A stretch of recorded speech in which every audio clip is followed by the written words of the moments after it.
آج ہم لوگوں نے اپنے آپ کو ذمہ داری سے بری کرنے کے لیے ایک بڑا اچھا آسان حل ڈھونڈا ہوا ہے، اسکیپ گوٹ۔ انسان کی فطرت ہے کہ جب بھی کوئی مسئلہ ہوتا ہے، جب بھی کوئی مشکل آتی ہے،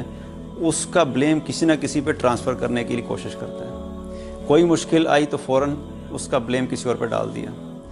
آج جو ہمارے حالات ہیں، ہم لوگ چاہتے ہیں کہ ہمیں اللہ تعالیٰ رزق بھی عطا فرمائے، ہماری جاب اپرچونٹیز بھی بہتر ہوں، ہمارے ہاں تجارت کا فروغ ملے، امن و امان کی سچویشن بہتر ہو، اللہ تعالیٰ ہماری زراعت میں ترقی دے، ہماری زراعت میں برکت دے۔ اب یہ سب کام جب ہم کہتے ہیں کہ یہ سب کام اس وقت کب ٹھیک ہوں گے، ہم کہتے ہیں کہ ہمارے حکمران ٹھیک ہو جائیں گے تو یہ سارے مسئلے ٹھیک ہو جائیں گے، ہماری حکومت جو ہے وہ نیک اور صالحین کی آ جائے گی تو یہ سارے مسئلے ٹھیک ہو جائیں گے۔ اللہ تعالیٰ قرآن میں کیا فرماتا ہے؟ وَلَوْ أَنَّ أَهْلَ الْقُرَىٰ آمَنُوا وَاتَّقَوْا لَفَتَحْنَا عَلَيْهِمْ بَرَكَاتٍ مِّنَ السَّمَاءِ وَالْأَرْضِ۔ اللہ تعالیٰ یہ کہہ رہا ہے کہ اگر یہ بستی والے ایمان لاتے اور تقوی اختیار کرتے تو ہم ان کے لیے آسمان اور زمین سے برکتوں کے دروازوں کو کھول دیتے۔ اللہ تعالیٰ نے اس آیت میں کہیں پہ یہ ذکر یہ نہیں کیا کہ اگر یہ حکمران ایمان لاتے، اگر یہ حکمران تقوی اختیار کرتے، اگر یہ حکمران نیک اور صالحین ہو جاتے تو ہم ان عوام کا، ان بستی والوں کے لیے زمین اور آسمان سے برکتوں کے دروازے کھولتے۔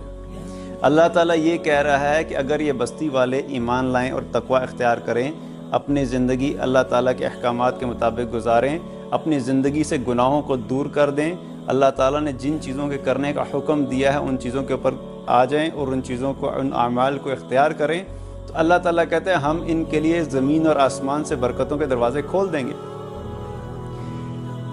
یہ رزق ہے، یہ رزق کا مالک اللہ ہے، یہ نہ حکمرانوں کے ہاتھ میں ہے، نہ ہی کسی کمپنی کے ہاتھ میں ہے، نہ ہی کسی تجارت کے پاس ہے۔ یہ تمام فیصلے اللہ کی طرف سے آتے ہیں۔ اللہ تعالیٰ قرآن میں فرماتے ہیں اولم یعلم ان اللہ یبسط الرزق لمن یشاء ویقدر، کیا یہ جانتے نہیں ہیں کہ اللہ ہی ہے جس کا چاہتا ہے رزق بڑھا دیتا ہے، جس کا چاہتا ہے کم کر دیتا ہے۔ امن ھذا الذی یرزقکم من امسک رزقا، اگر اللہ تمہارا رزق بند کر دے تو کون ہے تمہیں جو رزق دے گا؟ واللہ یرزق من یشاء بغیر حساب، اور بے شک اللہ ہی ہے جس کو چاہتا ہے بے حساب رزق دیتا ہے۔ تو رزق اللہ نے کس کو کتنا دینا ہے، کب دینا ہے، کیسے دینا ہے، یہ فیصلہ اللہ کا ہوتا ہے، انسانوں کے ہاتھ میں نہیں ہے، نہ حکمرانوں کے ہاتھ میں ہے۔ اور ہم چاہتے ہیں کہ ہماری چیزوں میں برکت آ جائے، تو برکت آنے کا مسئلہ کیا ہے کہ برکت کے لیے اللہ نے فرمایا کہ تم لوگ ایمان پہ آ جاؤ اور تقوی اختیار کرو۔ جب تم یہ کام کرو گے، اللہ تعالیٰ کہتا ہے کہ اللہ کی ذمہ داری ہے کہ وہ تمہیں زمین اور آسمان سے تمہارے لیے برکتوں کے دروازے کھول دے گا، اور جب اللہ زمین اور آسمان سے برکتوں کے دروازے کھول دے گا تو یہ حکمران کیا، یہ حکومت کیا، پوری دنیا کی طاقتیں مل کے ان برکتوں کے دروازوں کو بند کرنا چاہے تو بند نہیں کر سکتے۔ لیکن مسئلہ یہ ہے کہ ایمان پہ آنے کے لیے اور تقوی اختیار کرنے کے لیے اپنی ذات پہ جو ہے وہ محنت کرنی پڑتی ہے، اپنے نفس پہ ضرب لگتی ہے، صبح فجر کے لیے اٹھنے کے لیے اپنی نیند قربان کرنی پڑے گی، اپنے کاروبار میں سچ بولنے کے لیے شاید منافع تھوڑا سا کم کرنا پڑے گا، لوگوں کے ساتھ اچھے معاملات کرنے میں اپنے ذات کے اوپر ضرب آتی ہے۔ تو یہ سب معاملات جب اپنے آپ کو تبدیلی کا وقت آتا ہے وہ بڑا مشکل کام لگتا ہے۔ جب ہم اپنے آپ کو تبدیل نہیں کرنا چاہتے تو ہم کیسے ایکسپیکٹ کر سکتے ہیں کہ کوئی اور تبدیل ہوگا جو کہ ہمارے مسائل کا حل ہمیں آ کے دے گا؟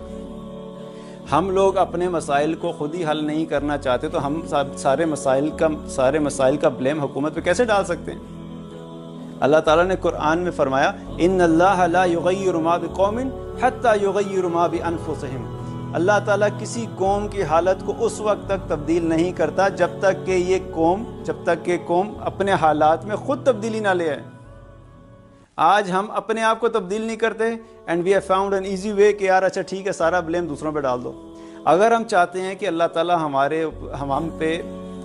زمین اور آسمان سے برکتوں کے دروازے کھول دے اور ہمارے حالات کو تبدیل کرے تو ہمیں اپنے آپ کو تبدیل کرنا ہوگا۔ جب ہم ایمان لے آئیں گے، تقوی اختیار کریں گے، گناہوں سے بچیں گے، اللہ کے بتائے ہوئے احکامات کے مطابق زندگی بسر کریں گے تو اللہ تعالیٰ ہم پہ زمین اور آسمان سے برکتوں کے دروازے کھول دے گا، اور پھر ساری دنیا کی طاقتیں مل کے بھی ہمارے اس برکت کو اور اس رزق کو روک نہیں سکتی۔